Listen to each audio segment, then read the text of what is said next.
Good afternoon, everyone. Welcome to the 47th edition of Coffee with Ashish. And today we've got a very special guest with us, Mr. Ajay Bali from BCD Travel. And before we get into conversation with him, it's really interesting to see how, with the new unlockdown norms coming in and domestic travel starting to pick up, it's been closely watched how business travel, because everybody assumed that companies are going to be the first one to, or corporate travel is going to be the first one to start, at least in the domestic space. But there have been some peaks and troughs in that. And whenever we talk about corporate travel, even within our show in the last 45 or so episodes, we've talked to some of the largest TMCs around the world, trying to understand what their strategies are, how they're looking to, be prepared for the new world order, what kind of innovations they have been doing in this downtime, how they are prepping up their, distribution channels, relationships with intermediaries, how are they looking to enhance the customer experience with these new norms and guidelines coming into place. So I think it's going to be very interesting to have as a representative in many ways of the TMC world and corporate travel, to be represented by the BCD Travel Group today. We have with us BCD, as many of you might be aware of, is part of the largest BCD Travel is part of the larger BCD group, which operates three verticals: BCD Travel, Park and Fly, and Air Trade. BCD has got a very interesting story. If any one of you has ever got a chance to get into that, how it was started not a long ago, in 1975 by a Dutch businessman, John Fentiner von Lysengen, and how just with $10,000 he started, and over the course of almost just 4 decades, he has actually converted this into a behemoth of a company. GCD overall has got more than 16,000 employees spread across 109 countries. The company does a year-on-year growth of, a high growth resulting into $30 billion of sales in last year pre-COVID, and they are spread across 1,500 destinations, and they've got very diverse, services which they provide to their users. And if you talk about BCD Travel in India, that's being led by Ajay Bali, who was our guest today. He's the managing director of BCD Travel across India. Prior to joining BCD Travel, Ajay has spent nearly 18 years at Thomas Cook, based in Mumbai, to oversee the transition of the firm, and he has also been in various leadership positions. He has got extensive experience in multinational contracting, security issues, configuration, and consolidation. He's also been a very sought after speaker at various high level industry events across the country. He's got more than 3 decades of experience himself across some of the largest organizations in travel. He's an acknowledged authority in the business travel, corporate travel trade in India and also worldwide. His responsibilities at BCD Travel include overseeing companies' operations, different product lines, including more than 700 staff in 7 cities in India, and also all activities related to partnership, alliances, operations, brand management, network, and industry relationships. So we are really privileged to have you with us today, Ajay Baliji, and we are all very excited to hear from you in terms of how do you. I know it's been an overkill. We have had so many webinars where people have talked about some of the routine issues, but I'm sure Ashish is really going to probe you and try to extract some pearls of wisdom from you in terms of where do you see when you crystal gaze and see how the future is going to evolve. So with this, a very warm welcome to you, Ajay Baliji. I'm going to get it over to Ashish to have a conversation with you while I enjoy my coffee. Yes, sure. Thanks.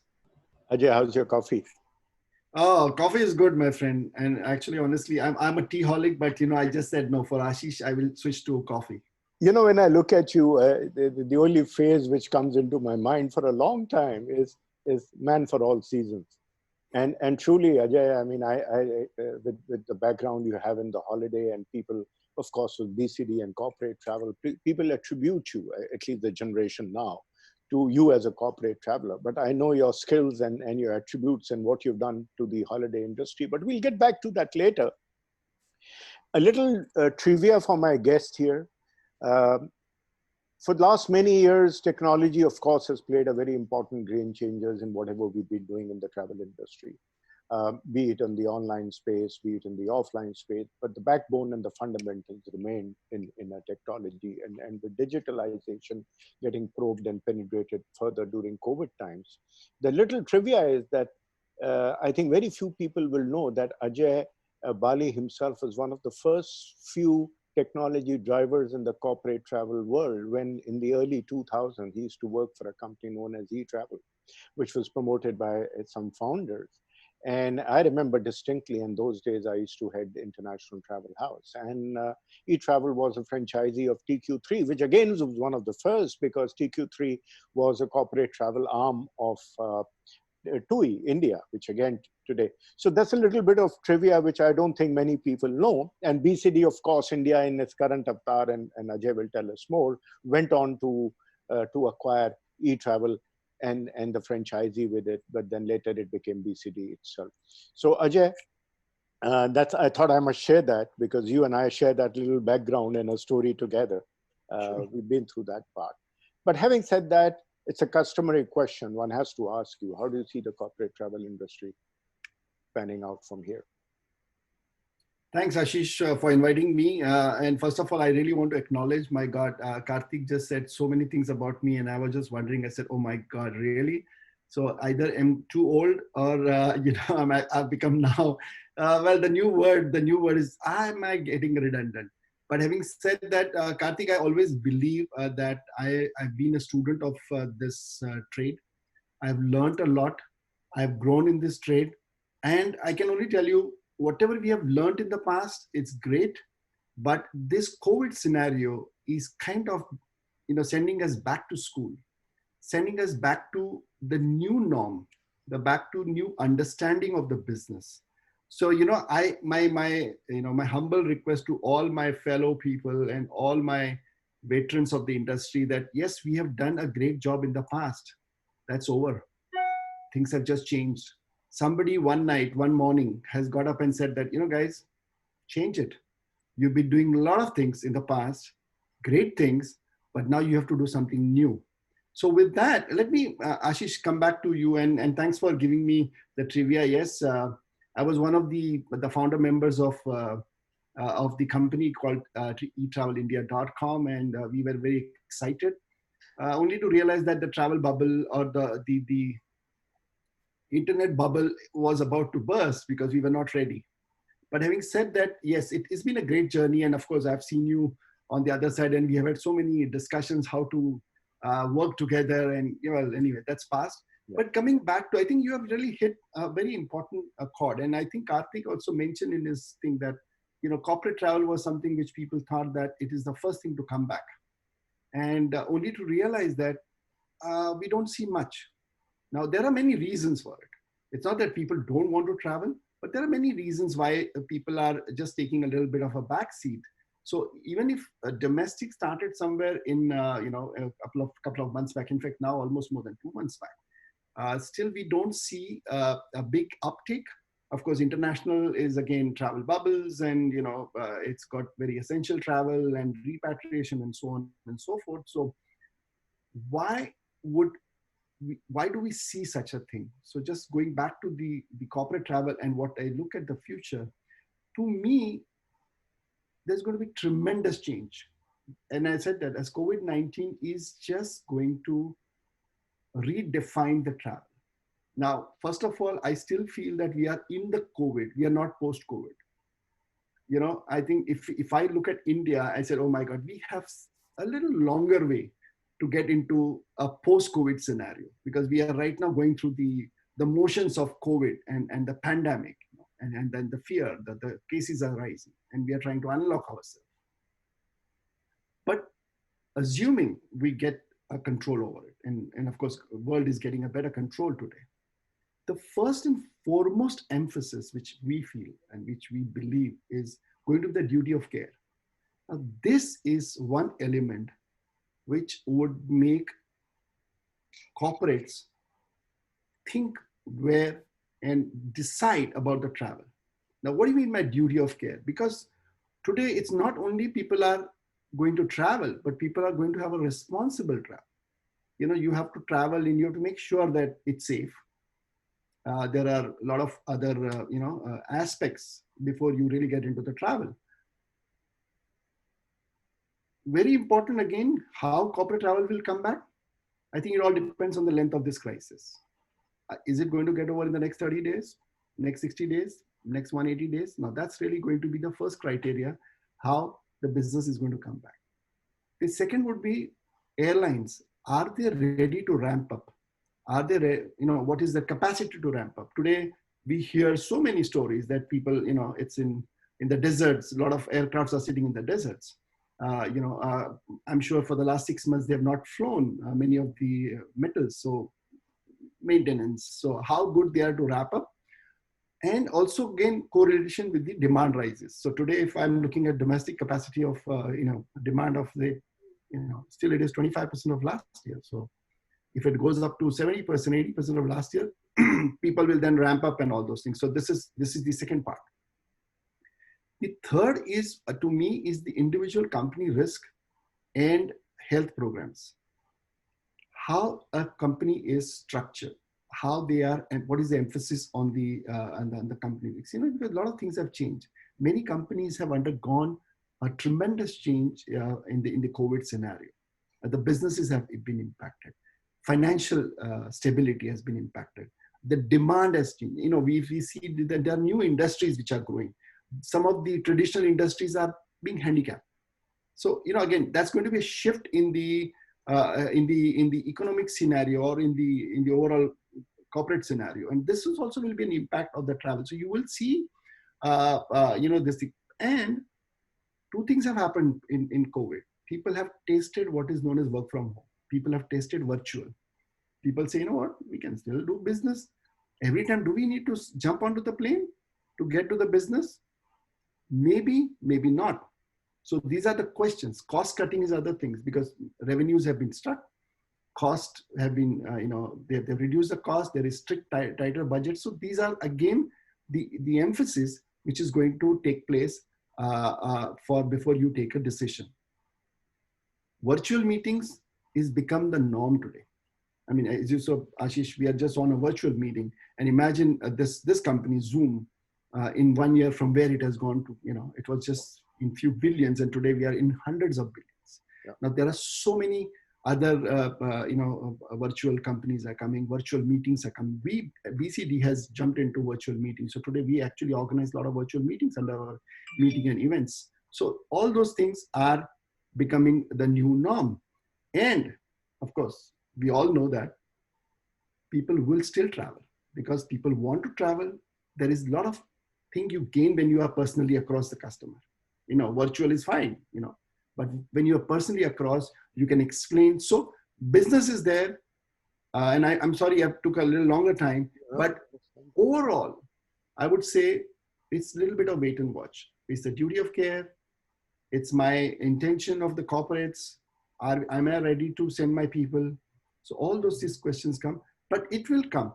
I'm very confident once the environment is much stable, countries open up their borders, things will happen faster. Right now, it's not a very good news for every one of us.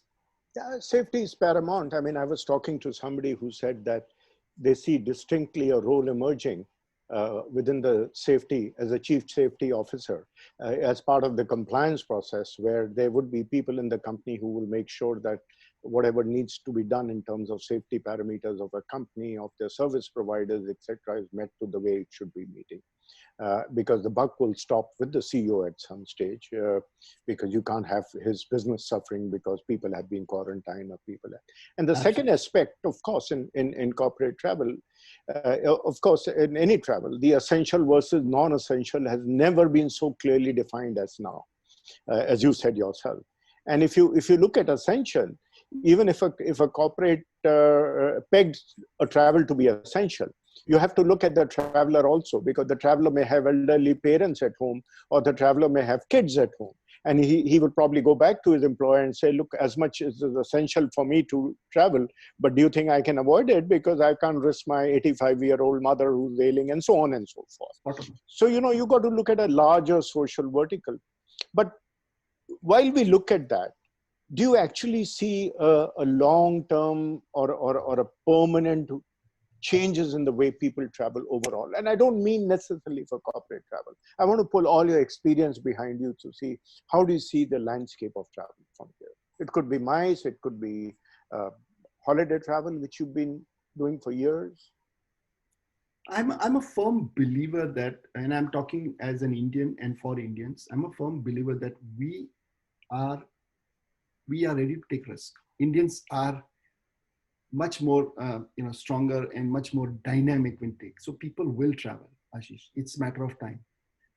Leisure, meeting parents, meetings in a small, it will start because people are sitting at home for 6 months and guys, yeah, it's not easy. People have been traveling and, we have seen the travel boom happening in India. So travel is definitely going to come back. Yes, it may take little different shape and size. We will see a lot of social distancing. We will see a lot of, emphasis on, protective gears. If you see today, the PPEs that might happen, people will wear masks. All those things will come, but that is not going to stop Indians from traveling. Yes, it will deter for now. And you rightly said that corporates are now evaluating that, if I send my person, I'm looking at a risk. Now, the day we are able to overcome that risk, and that risk can come either through a vaccine, the risk can come over through a discipline and social distancing, and the demand and supply in the market. As I mentioned, that a lot of companies are getting into a new demand peak. A lot of companies are going down. So the people who are into the demand peaks and all those, the pharmaceuticals, the tech companies and all those things, they will have to travel. Now, they will travel with precaution. They will travel with social distancing. They will travel with protective gears. There'll be more disciplined travel. And of course, government has to support on the quarantines because that's very important. I want to travel, but can I travel? I want to go to a place. Can I travel? But the other country has to accept me, and vice versa. So these are very important facets which is going to happen. But underlining, believe me, the day we come back to semi-normal, you will see a boom in the way people want to travel because people want to travel. It's our nature to travel. Right, right. So how do you see the role of TMCs evolving to support that? Because when I say that, please bear in mind two things. Number one, I may be wrong on percentage, but it is my estimate that perhaps 30 to 35% of the total corporate travel spend is concentrated around the big five, in which BCD, of course, comes very much into it. Then rest is others. And I take away the government traffic from here. I come to private. So scattered with smaller travel agents across the country. So therefore, how much of investments or attentions to safety measure they are able to spend as BCD, for example, may be able to do, number one. Number two, important part is, will they say, look, if you're getting onto the flight, it's the responsibility, I'm only an agent, it is the responsibility of the airline. Or if you're getting into the hotel, it's not my role, it's the responsibility of the hotel. I only act as a distributor, which has been the traditional role of a travel agent. So how do you see that responsibility and the roles changing? Ashish, I can not more emphasize for the role of TMC and travel agents. Today, earlier we used to just make a booking, issue a ticket, and journey is done. Yes, our job is over. Today, a job of a travel consultant or a job of a TMC is much more relevant and much more important. Now, let's talk of some examples. One, we spoke about duty of care. We talk about safeties on the road. What is very critical is the updated travel information. Today, believe me, the amount of information which is flooding, how do I, when I travel, what are the things I have to take during the travel, after travel?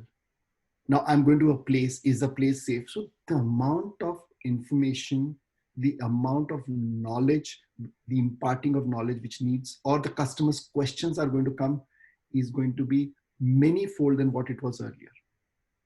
So to me, the role of TMC, the role of a travel agent is going to only become more important, number one. we are, the agents are a single point to me. And again, I put as a TMC, and when I always say when as a TMC is, yeah, because we handle corporate global and all this, but travel agent, we are all part of the same fraternity. And it's so important, a single point of contact. The customer is not going to call 10 people to understand. So for us, is a single point of truth, we call it, which is the base. He says, you know what, he's going to check with us pre, post, and return. And even before we even thinking of travel. The other thing which we really are going to get more and more uh, familiar with, that each consultant will have to become kind of an immigration expert. It's not only about, do you have a visa? Yeah, yeah. It's not only about having a visa. It's only, can I travel? What are the quarantines? Is there, I'm going to be stuck there? Or between borders. Can I return back? Yeah.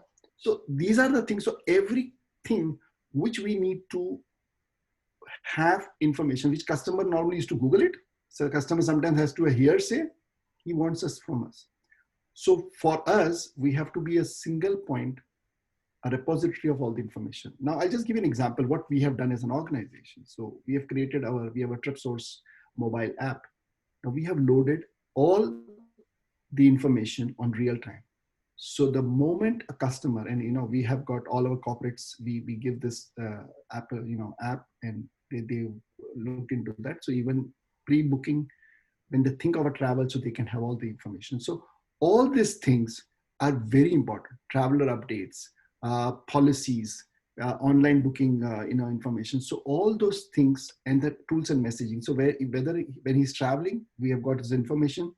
When he's thinking of travel, there is information. He's taken the journey. Others want to know, so there is a lot of information. So that's an app which we have now created on a real-time basis for the traveler to be confident that even if he's wanting to take a journey, he knows the information. He's got it in his palm. And that's really the confidence which we have created. And that's really paying some good dividends for us. So do you see TMC vendors, agency vendors relationship evolving? We have seen the wave of airlines earlier on in the 2000s thinking that travel agents could be dispensed with commission cuttings, whatever have you, as a distribution point. We've seen what hotels did, deciding to set up their own marketing offices and doing corporate deals and so on. Till all it came back to a full circle when the internet came and disrupted the way hotel was being distributed. Now, do you see those relationships changing yet again in some manner? I don't know about the airlines, but if they don't change it, they're going to lose a lot of business. To me today, the importance, and again, I'm repeating it, the importance of a TMC or a travel agent is much more than what it was before. And I think airlines need to realize it, because the trust which we can garner for our customers is much more than what airlines can do it on their websites. Airlines can do it through their videos. No, I think traveler is still going to come back to us. So for me, as a trusted advisor to a customer, I think my importance is much more. And I think airlines probably are realizing it. If not, they need to realize it. It's very important, because today also 85% of the distribution still happens through travel agents. Now, airlines just cannot switch us off. And I don't think they should be. And I'm very sure they're not thinking about it, because you can bring technology. You can bring a lot of, processes, which is on a click of a button, where you're going to bring the confidence, where you're going to, for 20, 30, 40 years, we have handled the customers. He's got faith. He calls us in the middle of the night and says, you know what, I need an help. We are there. So today it's even more important, because they're going to believe me when I tell them, sir, if you are traveling to this place, please make sure this is what is the requirement. When you are traveling, we'll assure that this is what we have taken care of. We'll make sure that the information is there, the travel policy, or in case if there is a challenge which happens, or whatever, God, we are there to help you. The emergency services there. Yeah. So I don't think, and I don't want airlines to even believe for a minute that our importance is less. We have actually gained the importance much more. Corporations want care of travelers. They're not going to call an airline. Oh, tell me one thing, how I want to really take care of the travelers. I mean, there is one airline. We are selling multi-airlines. So every airline, corporates cannot just go and meet them every time. So we need the single point. So I can go on emphasizing, Ashish. I only hope through this, I send a message to all my airline friends. I know they are all in trouble. We are all in trouble. The businesses have gone, losses are mounting. But hey, this is the time we have to work collaboratively, because we both have to give confidence to the traveler. We both have to make him feel comfortable. Airline as a product and we as the process, for him to get back the confidence to fly back on the road, be safe on the road, and when he comes back, has got a good experience. Sure. That's all I can say. Yeah. And from where I sit, Ajay, what I see is that intermediaries, of course, playing a greater role, like you said, they would, as the friendly voice and the discerning voice. And the intermediaries themselves, I see a relationship changing, that corporates themselves may not have too many intermediaries for one part. They won't have a car rental supplier as a separate supplier, as a hotel as a separate supplier, air as a separate, because then they have to deal with multiple touch points, multiple data points. So I see the world moving, or rather India specifically, which had in the world had moved in that direction, moving to a single contract, which TMCs have always talked about. I also see that obviously intermediaries will have to invest and play a greater role in bringing consumerism and experiential to the traveler, because at the end of the day, whether he's a corporate traveler or he's a holiday traveler, by heart he's still the same. He still wants the same kind of experience which he would want on his holiday.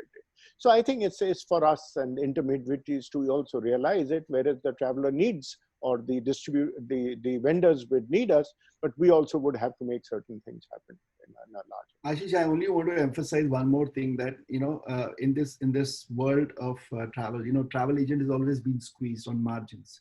Yeah.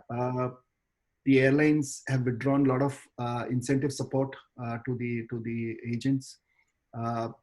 The squeeze for transaction fees, or the commission is zero almost.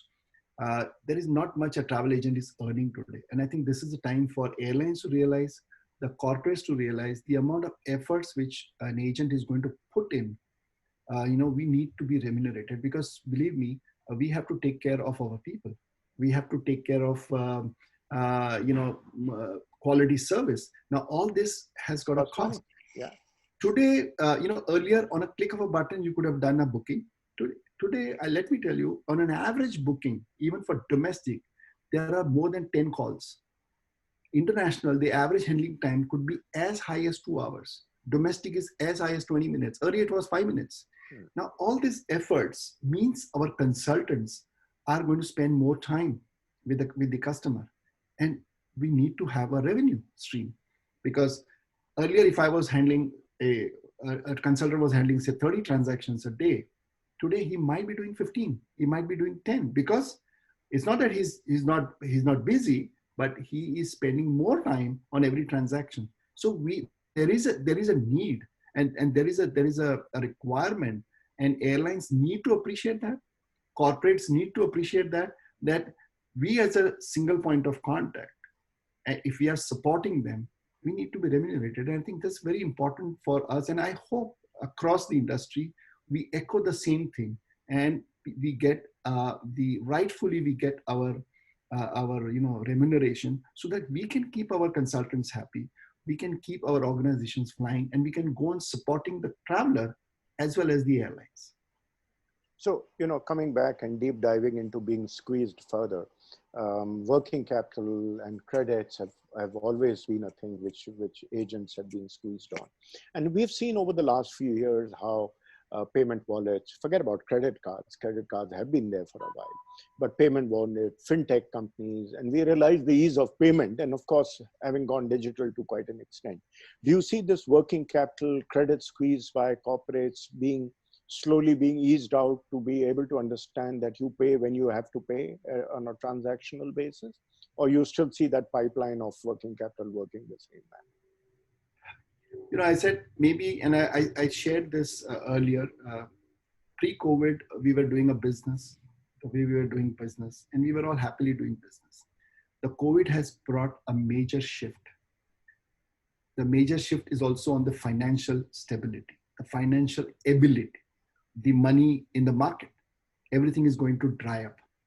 We as an organization, we as an association, I think we need to bring up the importance of collection of money upfront or on credit card. I don't think we need to really become a banker to the corporations anymore. Not because we can't do it. The question is that there is no much money in the market, and there is not much margin in the market. So what are we doing? Are we still continuing wanting to use our money for the credit? I would not really recommend. I think it's time for every one of us to change. We need to provide service. We need to get money upfront. We need to stop giving credits beyond the normal BSP limits what we are doing. But that's all. Otherwise, Ashish, let me tell you one thing, my friend.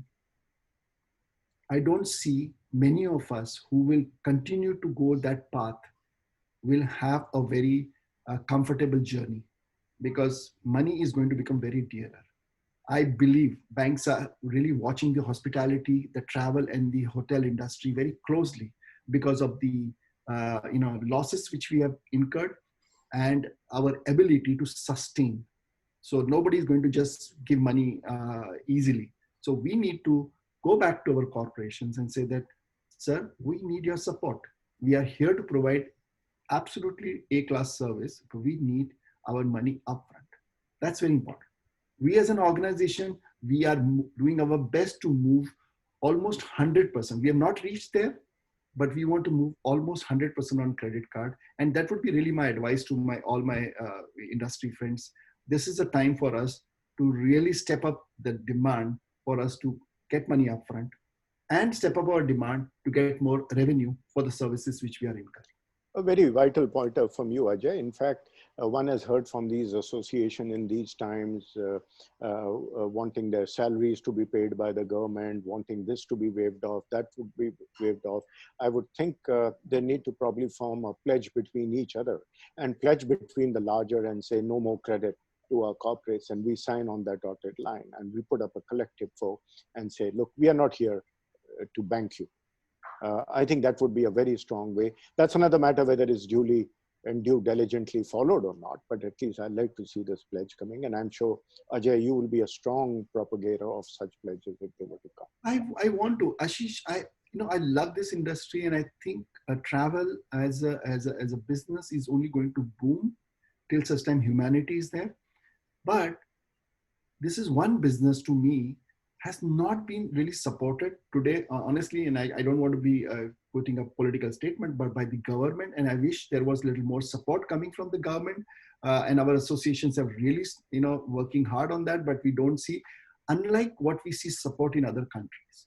I mean, as a global company, I know how much support government has given to this industry in other countries. Unfortunately, we don't see that support. So I would say, I think, yes, I'm a little bit of, there's a little bit of disappointment that I wish there was a little more support coming, but I do understand the priorities of government. I always say, I do understand the priorities. But you are right, as an association, if we can all come together and bring some kind of, commandments on how we are going to do business, I think we're going to make our life more easy. Otherwise, there is still going to be the lopsided competition, undercutting each other, giving credits. It's not going to reach us anywhere. I agree with you. And I think this probably is the right time, not only because everything has come to ground, but even if everybody blamed the online industry of deep discounting, acquiring customers for the sake of acquiring customers, not going to happen, because they too have run dry with money and funding from the VC angle. So I think this is probably the right time to be able to sign that contract. This is the post-COVID is the new norm. And I think not only the travelers will go through the change, I think we as a businesses also should make our philosophies and change our strategy how to survive in the coming days. Well, it's been wonderful talking to you, Ajay, as always. And I'm going to pass you back to Karthik. He probably has a last concluding question with you. And I do hope to catch up with you with real coffee. This kind of coffee is okay, but like you Yeah, said, this we is also real, my friend. we need to meet us. So over to you, Karthik, and thank you, Ajay. Thanks. Lovely listening to you, Ajay. And I always wonder. And as a disclaimer, I am not from travel industry. I was always an outsider. But with Ashish over last 10 years, I have been fortunate enough to get a hang of what happens in the travel space. I always wonder that with COVID coming in, there are cost pressures on all the organizations, all the TMCs who are going to be providing services. Plus, customer is going to become more and more conscious. So people are already talking about using things like chatbots, AI to reduce cost of handling a transaction or operation, which would lead to more and more consumerization of even corporate travel, and the expectation of literally hand holding and that personal support of a TC is going to be more and more limited in this view.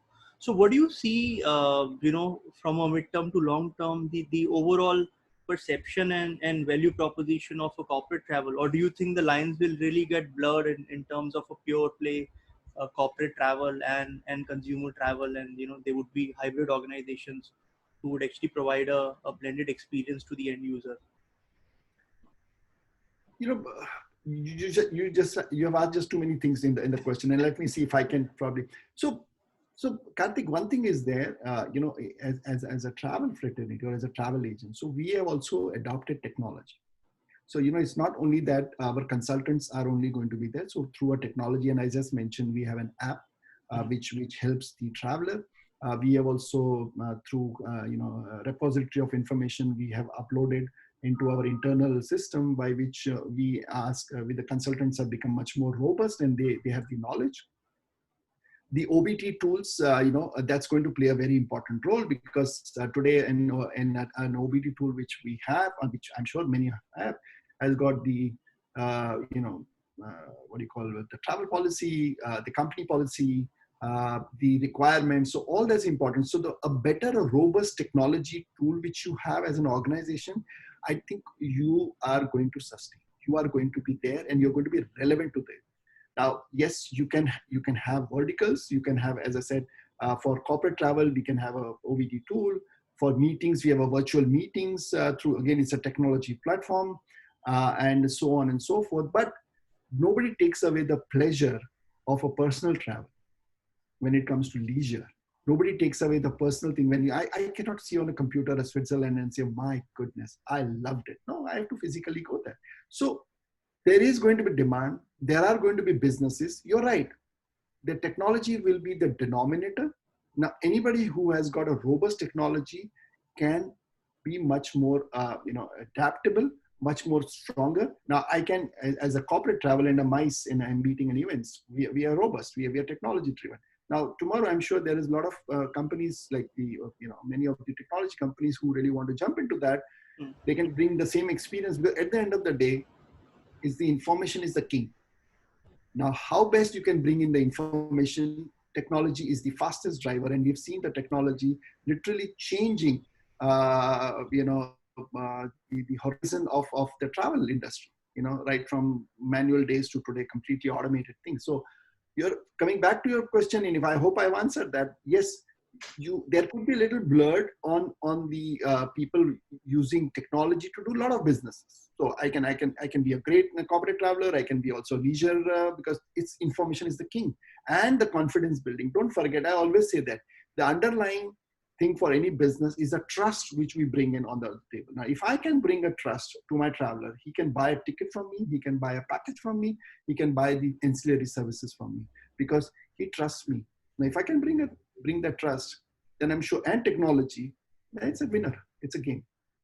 Right, absolutely. And yeah, that's what I really wanted to know, that because if you remove things like credit, hand holding, on call support, then in many ways you put on a common denominator for choosing a pure play tech driven sort of a travel experience versus a traditional travel agent sort of a corporate travel experience. So yeah, great to know what you think about that. Thank you so much. With this, we're at the end of today's session. Thanks, Ajay for taking out time and being with us. Thank you, Ashish, as always. And thanks everyone for joining in us today. And stay safe. We'll see you all next week with our 48th session. We are close to our golden jubilee, Ajay. It's been just 2.5, 3 months, and we have almost completed 50 sessions. All of them have been very well received, and we've tried to cover different aspects of travel products, intermediaries, India, global. So it's been an amazing journey and so nice of you to be on this Absolutely. platform with us.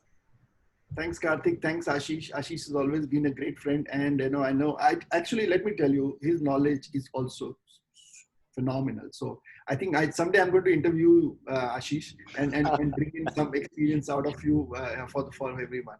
I feel humbled. Thank you, Ajay. Thank you so Thank you, much, my friend. everybody. Thanks. Okay, Ji. Thank Take you, care. Thank everyone. you, everyone. Bye Thanks. bye.